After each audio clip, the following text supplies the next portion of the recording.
Hello everyone, আজকে আমি বানিয়েছি ইলিশ মাছ ভাপা। তো এখানে আমি ইলিশ মাছ নিয়েছি, আর তার মধ্যে সর্ষে আমি ভিজিয়ে রেখেছিলাম কিছুক্ষণ ধরে। সর্ষে, কাঁচা লঙ্কা, একটা গোটা টমেটো, নুন, জিরে গুঁড়ো, লঙ্কার গুঁড়ো আর বরফ আর পোস্ত আমার বেটে রাখা ছিল। পোস্ত দিয়ে ভালো করে একটা মিহি পেস্ট বানিয়ে নিয়েছিলাম, প্রত্যেকটা মাছের গায়ে ভালো করে মাখিয়ে নিয়েছিলাম।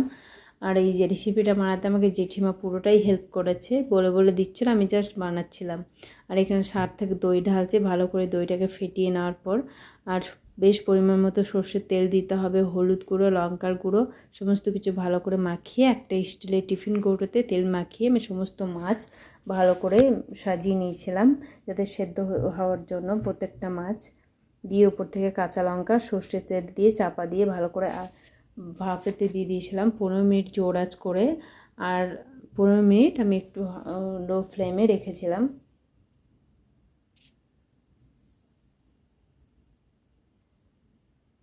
জাস্ট এটা অপূর্ব হয়েছে, দারুণ। আপনারা এইভাবে ট্রাই করুন, অবশ্যই আপনাদের ভালো লাগবে।